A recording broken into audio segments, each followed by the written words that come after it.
In a relationship, when is honesty not the best policy? How do you balance what you want versus what you need? And is there something you need to say to your spouse, but can't find the right way to say it?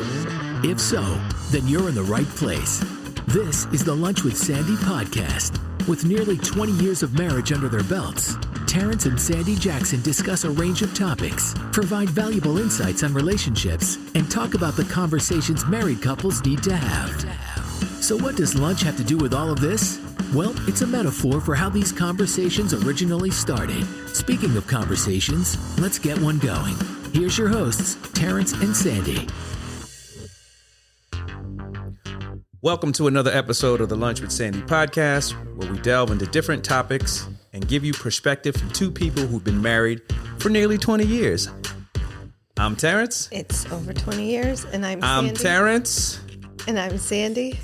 And today we're going to be having a conversation discussing how to start off the new year right. And it took me a little while to say that because as I was going into my introduction, I was interrupted. So I think for the new year, Sandy needs to make that one of her resolutions. But before we get into all that, I got something to say. Have your slippers waiting for you when you come home? When I come home, if you don't want me to walk through your house with my shoes, have my slippers ready. That's why we have a mudroom where you keep your slippers? I don't come in the mudroom. Next question.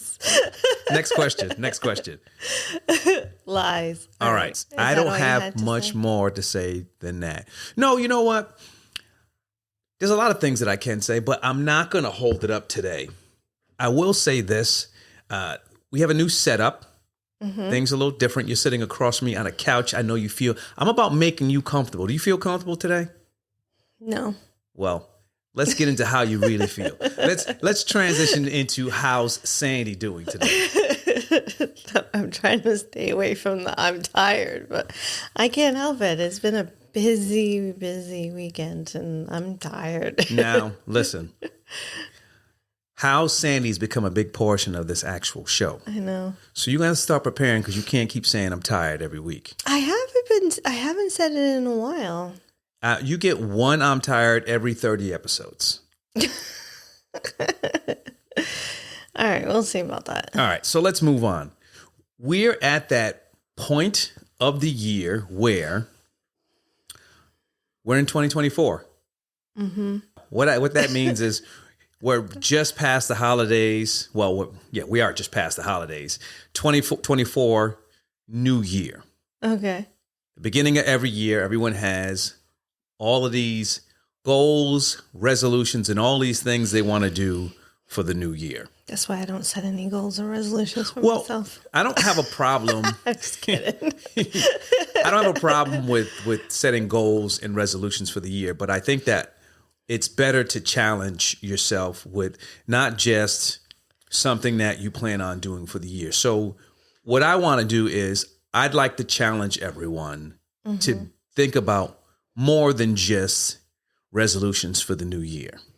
Well, right. I don't particularly set up a New Year's resolution for myself. I feel like I'm always trying to be a better version of myself. And how do I do that? Is a variety of ways. Yes. It's never ending. It is never ending. But certain things might become more of a priority, I think, than others, you know? Yeah, I'm sticking to this concept, this concept that I'm coming up with, and I don't want to say coming up with this. I'm going to use this term, New Year, New You. Okay. And I've come up with a list of 10 things that I want people to consider or think about when they start talking about how they want to begin anew starting this year off. Mm-hmm. You ready to get into this? Yep. At the beginning of every year, like I said, everyone has all these resolutions. And typically it's, I want to do this, I want to eat healthy and all that. So in lines with all that, I think when you start talking about the different things that you want to do, particularly for yourself or to yourself in the new year, I categorize that as, investing in yourself. I think that when you're talking about redefining who you are, from more than the perspective of a resolution, when you're investing in yourself, you want to make sure, or you want to make that a long-term investment, right? And when I talk about investing in yourself, I'm talking about in your mind, in your body, making your health a priority, and then looking at yourself and continuing to grow and to develop. Which is funny because even when I think about investing in myself, it's not just, well, my body is a big one, right? Like you're only given one body, you got to take care of it. Yeah. But then also it's mental health and investing in yourself. And it's also just learning. Like we shouldn't stop learning as we get older. You know what I mean? Like, you know, people, I don't know. I particularly did not want to go back to school for like my master's degree, but that's just me. But in my eyes, I also still like to learn, whether it's learning a new language or trying to learn a new language. Yeah. That's been ebbing and flowing, right? Just anything. Like we shouldn't stop. Yeah, I've said this in a number of different episodes. Every day is an opportunity to learn. Definitely. And when you talk about investing in yourself, you know, like I said, it's not just the body, it's the mind also. Mm-hmm. You need to make sure that you're continuing to learn. And that doesn't mean you got to go back to school. There are lessons to be learned around us every day. And there are so many different resources to learn about different things. And when I'm talking about learning, you ain't got to go out and get a master's degree or do as much work to get something like that.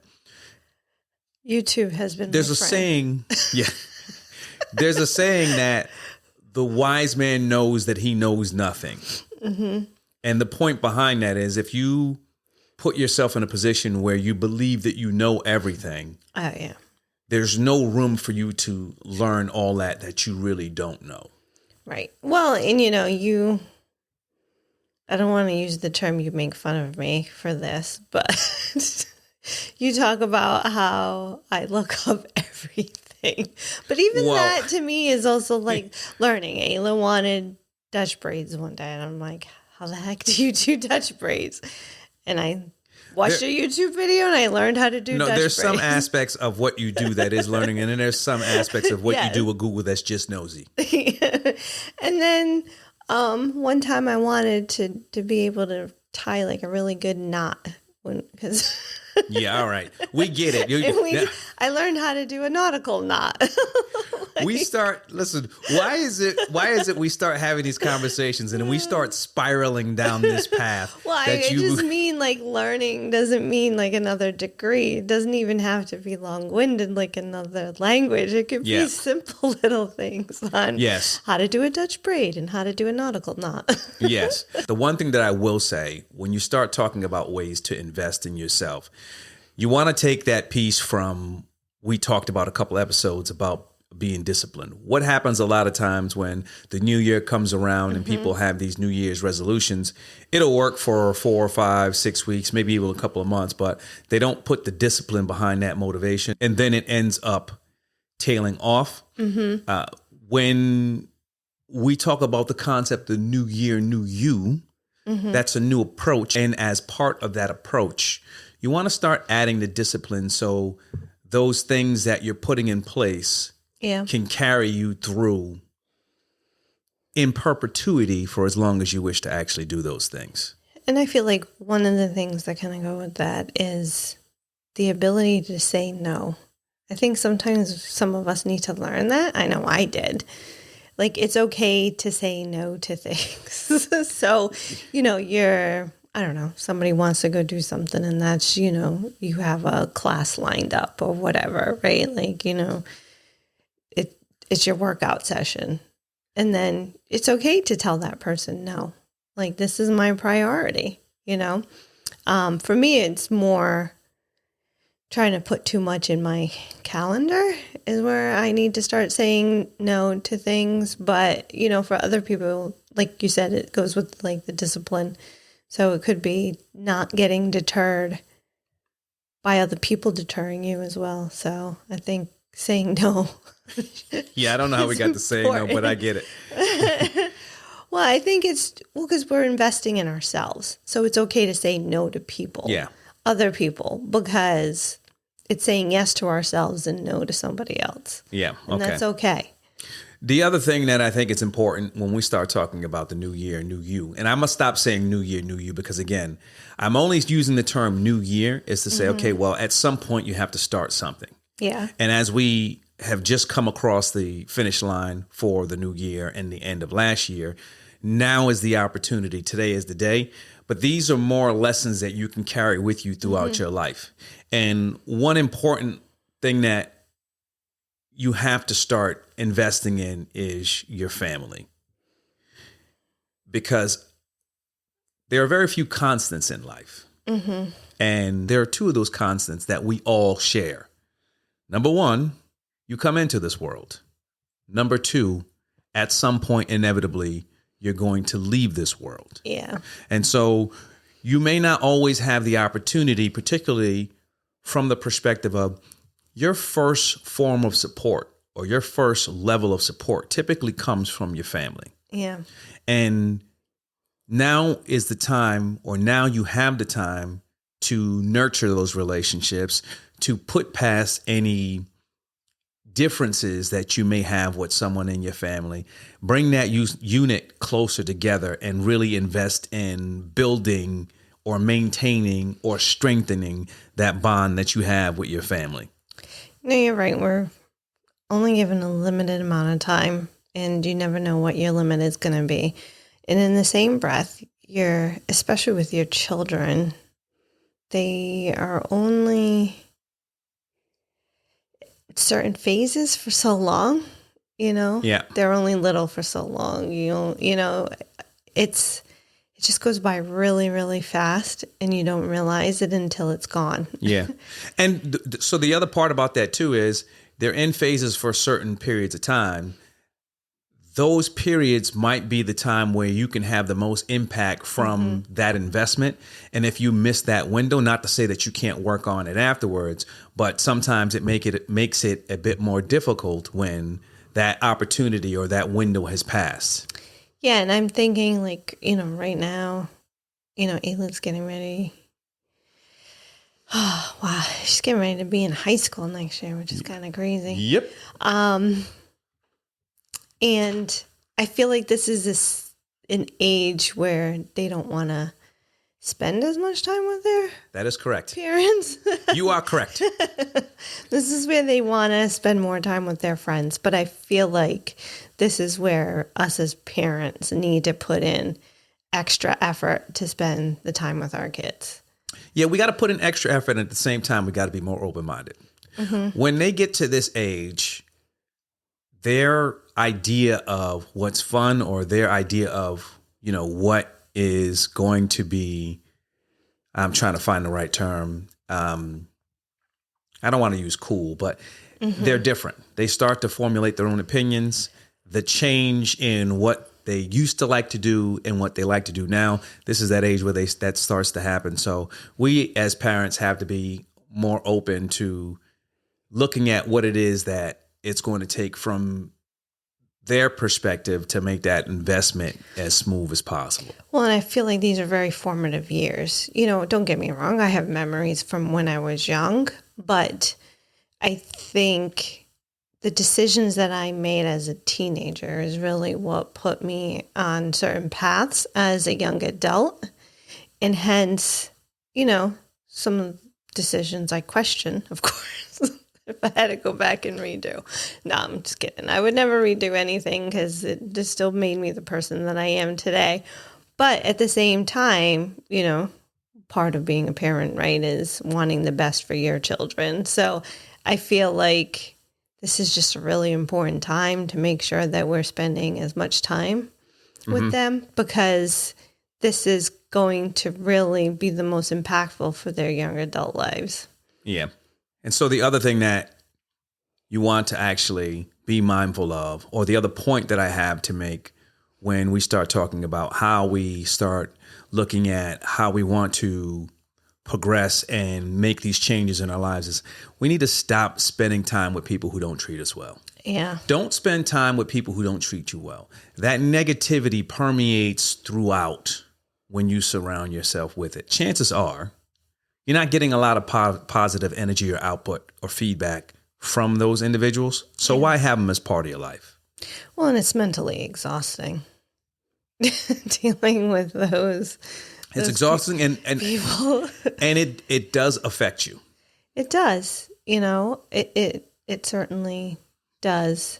And I think not just that, but even dwelling on those negative people just kind of brings about it's like a consistent negative energy that's never ending. I don't remember where I read this or heard it. And it was like, why do we focus on the people who aren't here versus the people who are, right? And I feel like can also be taken into the same respect of why are we focusing on the people with the negative energy versus the people with the positive energy? Who cares about the people with the negative energy? You're going to feel better not having them around anyhow. Yeah. You know what? My take on that is there are some times where we as people love drama. We get caught up into it, right? So if things are positive, it's good. Yeah. And we don't focus on it. Let me rephrase that. I like to focus on the positive. But for the most part, if there's something that's negative going on, there's something for people to actually focus on and talk about and point out to other people. So I think that's part of the reason, but you shouldn't allow negativity to surround you like that. And if people aren't treating you well, yeah, it's a waste of your time. Which leads me to this. Another point. I don't like drama. I like peace. Another point, another life lesson, something to carry forward is accept quality over quantity. Mm. That's one of those things where you can look at it from a number of perspectives, right? When you talk about what it is that you put into something or what it is that you get out, like from a work perspective or from the perspective of, trying not to overload yourself to do 10 things when you can do 5 things really well. And at the same time, too, when we start talking about cutting out those negative people and not surrounding those negative people, rather than have a whole bunch of people in your life where you have 10, 15, 20, 30% of them negative, cut those people out and focus on those good people that you actually have in your life. Yeah. Yeah. I just thinking about things is just, I don't know, even saps the energy out of me now. What is the thing that you're thinking about sapping the energy out of you? No, yeah. Just thinking about the times in my life where I've just been surrounded by just negativity and just the life-sucking energy. Yeah. That was my, yeah. Yeah. Just being able to just walk away, honestly, right? But you're right, kind of what we said. Surround yourself, focus on the people who are making you happy versus the people who are not. It's just not worth it. Life is too short. Time is too short. Yeah. Another thing to focus on, and I said this to Lexi the other day, was get comfortable being uncomfortable. And by that, what I mean is we all like to sit in our comfort zone and do things that are easy. And I use that term easy very lightly, but things that come easy to us that we know how to do. You're not always going to find success and comfort. Mm. You need to push the boundary and push yourself to get a little bit uncomfortable and become comfortable being uncomfortable so you can reach that next level. Think about it from this perspective. You have a resolution. And say you want to go to the gym. You want to, you want to gain 10 pounds of muscle. But it's something that you haven't done before.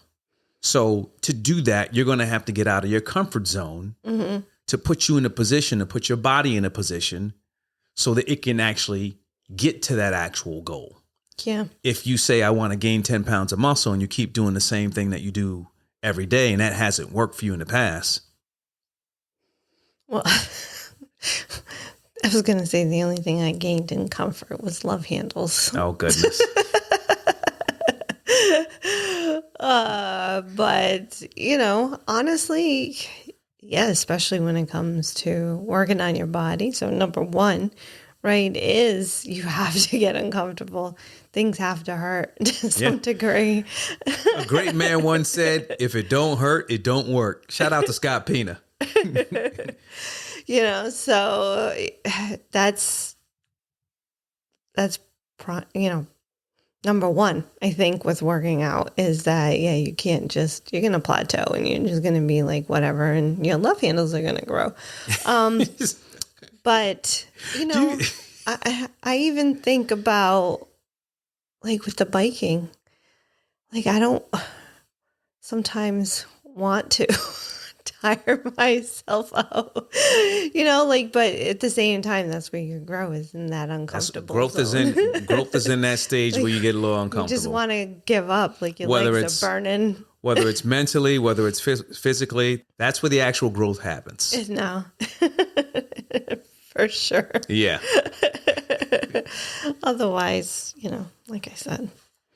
Another thing to take into 2024 to be mindful of is, and we've said this before, I know I've said it before on previous episodes, do a better job of being present. And that's not just, again, these things that I'm mentioning, they're not resolutions. They're more lessons that you can carry on throughout your life. I feel like that also goes together with the quality versus quantity. Even if you just have 10 minutes, put down your phone, be present in whatever conversation. I feel like I should say this happens with Ayla a lot. When she's ready to talk, I'm always in the middle of something, right? Cooking, cleaning, whatever it is. You need to be more present for my daughter. No. Go ahead. Well, I'm always present for her. But, like we talk about phases and it's only so long and it's very short. Like I recognize that sometimes myself, and I'll try to just stop doing what I'm doing just to listen to her. Because whatever she wants to talk about, we can talk about. Because then later on, if you try to bring up that conversation, she doesn't want to talk about it. And I think part of that is as a parent and for us, I think we need to recognize that things that we may not deem as important are important to kids at particular ages. And we have to remember that because, again, like you said, that opportunity exists. If you don't take advantage of that opportunity, you might not get it again. And then what happens is, as time goes on, she may not come to talk to us about anything because of all those missed opportunities that we can take advantage of. Right. And I feel like at the age that she's at right now, when she wants to talk is when to talk, because she doesn't always want to talk. Like she has her moments, So if you try to even have it doesn't even have to be part of the same conversation. You just try to have a conversation with her at a different part of the day. She just like shuts down. Yeah. Doesn't even want to conversate with you. And on the other aspect of being present, a big part of that too is, when I thought about this, is just making sure that you're taking advantage of everything that's presented to you, and I don't want to say, I guess taking advantage is not the right word. Being mindful and enjoying what's presented to you in that actual moment. Yeah. Because you don't know what's going to happen in the next moment, or if that next moment is actually going to actually happen. Yeah. So unfortunately, she tends to have bad timing. But yes, that is definitely one thing that I've recognized, and I know personally I need to get better at that. Just stop. Like what? Even if I'm in the middle of cooking something, just turn it off and get back to it later. Yes, because it's not always just about Ayla asking you questions. I'm talking about being present and yes. You I said being present, yes, in general. But I recognize for me myself that's one particular thing that I need to get better at. Because I think I try to be present. I try to put down the phone quite often. I feel like that's our biggest disturbance is our phones. To be honest, for some people, I'm going to say for some people. I don't want to say the majority because, again, the world is a very vast place. Yeah. And I don't have access to all those individuals. And I say phone because I'm listening to my audiobooks. Like there's playing my games. Like there's just a lot of things that I'm using my phone for. So I'm just using that as a general term. Yeah. Well, the one thing, and I can use this as a general term that, when I start talking about, again, lessons that we can all learn from is we all, as a people, we all have to be less judgmental. It's true. Everyone judges everything, whether it's the clothes that you got on, whether it's how you look or something you said. Yeah. There's so much judgment in the world, and when you spend so much time judging others, that's less time that you have to reflect on who you are and who you should be. And I just think that you can spend all that time judging others, but you're missing out the point. There are many different ways to live a life.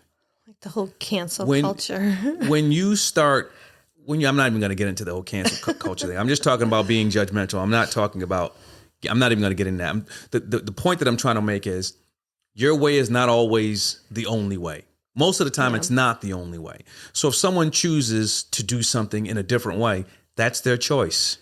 Worry about what you do, what you can control, and stop being so judgmental. I've made plenty of maybe not the smartest decisions in my life, so I definitely try not to be judgmental. And I've definitely have gotten better at it with age, for sure, than maybe when I was younger. I feel like most people try to do the best that they can with whatever skills and information that they have at that given moment in time for themselves. I don't think most people do that. You don't think so? What are we talking about? I'm just talking about it in general, like people's parenting, you know?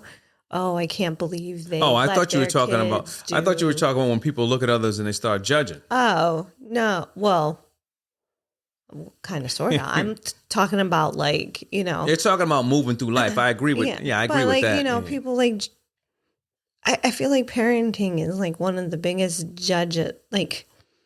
people love to judge other people's parenting.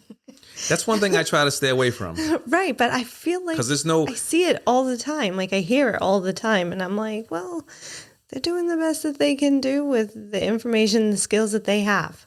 I think a lot of times where one interesting note, I think a lot of times where people are judging others, regardless of what it is, they're really judging themselves, or they're looking to place judgment on someone else so judgment doesn't fall to actually them. Or making themselves feel better. Maybe they feel inadequate, or they're questioning decisions that they've made for themselves, and so that they then try to judge somebody else to be like, well, I don't do that, so I'm doing okay. Yeah. And that's something that we need to get away from.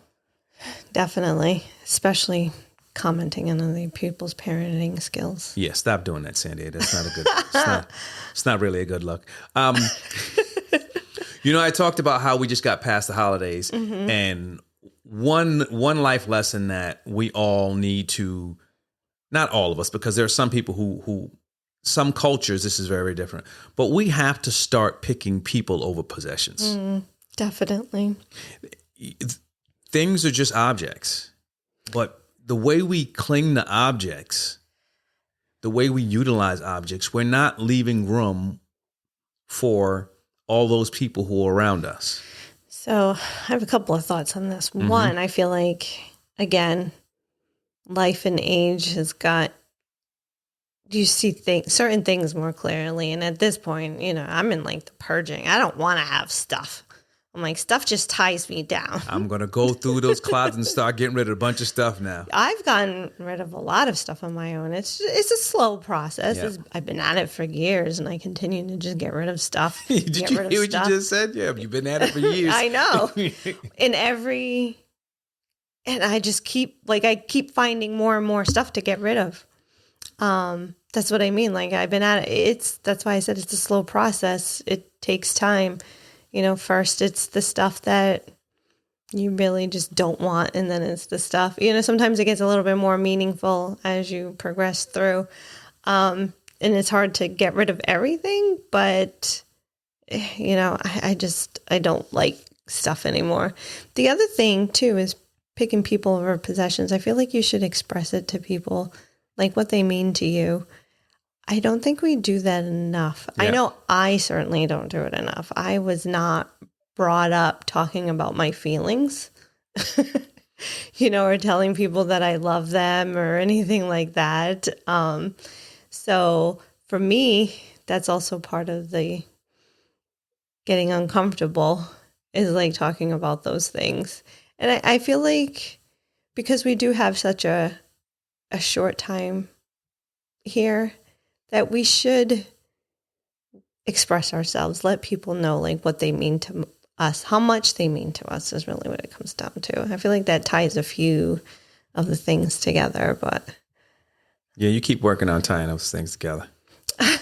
I mean the points that we're making. Yeah, no, that's what I'm talking It's about. a few of them, but I think that is also important when we are picking people over possessions. Yeah, I think that we, particularly now in today's age with technology, there is not enough effort focusing on building lasting relationships.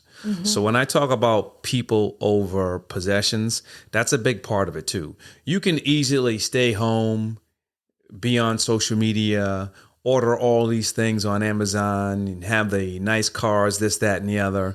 But at the end of the day, if you're not building lasting relationships, at some point, the material things that you have, well, not at some point, at no point will those material possessions that you have ever be able to support you from a emotional perspective, from a health perspective, from a mental perspective. I mean, you might have something that'll make you feel Good good in the moment, but shiny and new is exactly. always feeling But that's not good when going you to first buy it. that's not going to last. So, focus on building lasting relationships and put people over possessions. And that will get you much further in the long run when we start talking about life and the lessons that, you're going to learn.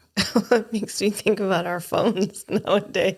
You buy one and then 3 months later, Not even there's 3 already months. a new one out. I bought that 14 and 4 weeks later the 15 came out.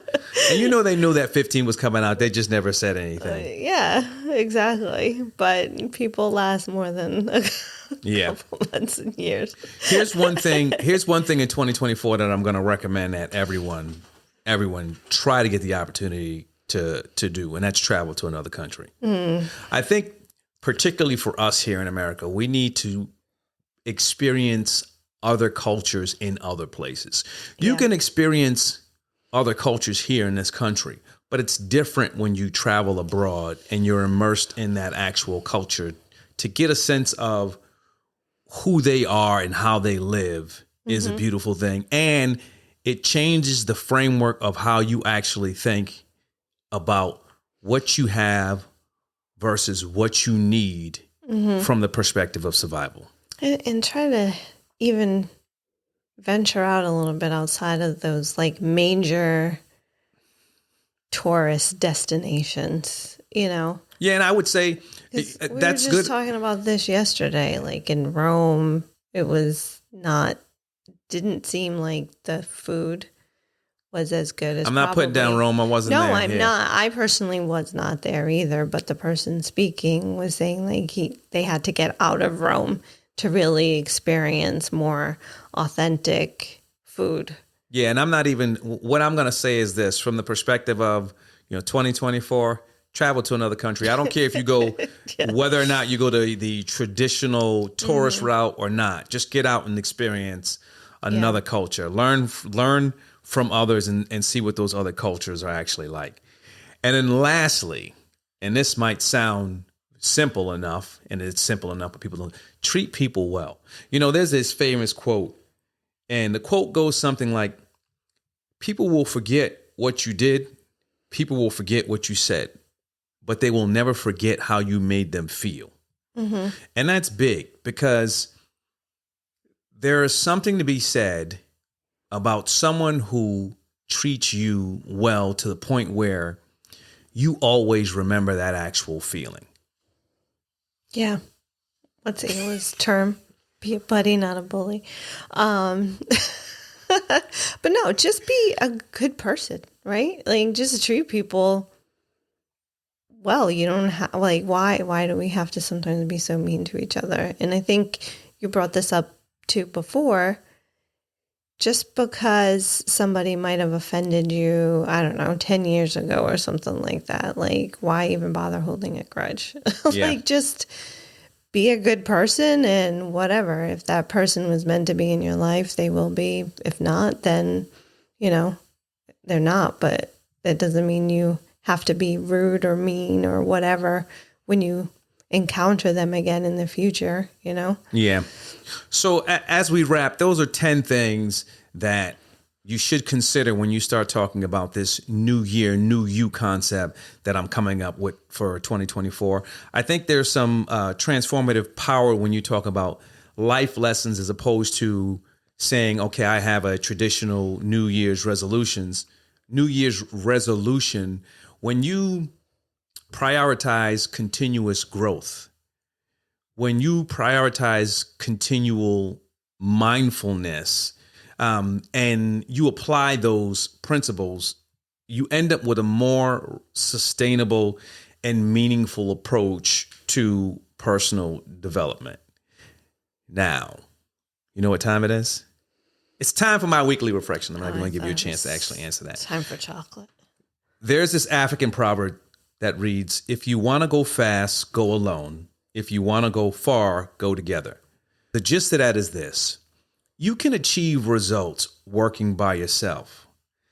However, if you're looking for something that's going to last and stand the test of time, that collaborative effort is what you're going to need to actually make that come into fruition. So, don't go out and try to get things done the quick way because you can do them on your own. Mm-hmm. Work together, build, and put yourself in a position where you can build a foundation for something that's going to last. Does that mean we're going to go take a nap together? Nope. Thank you for joining us on the Lunch with Sandy podcast. Be sure to follow and leave feedback on all social media and your favorite podcasting app. Until next time, stay well. That's it for this week's episode of the Lunch with Sandy podcast. Thanks for listening. We'd love to hear your feedback and comments on Instagram, TikTok, and Twitter at Lunch with Sandy. And be sure to follow us on your favorite podcast app. If you enjoyed the show, don't forget to rate and review us. Thanks again for listening to the Lunch with Sandy podcast.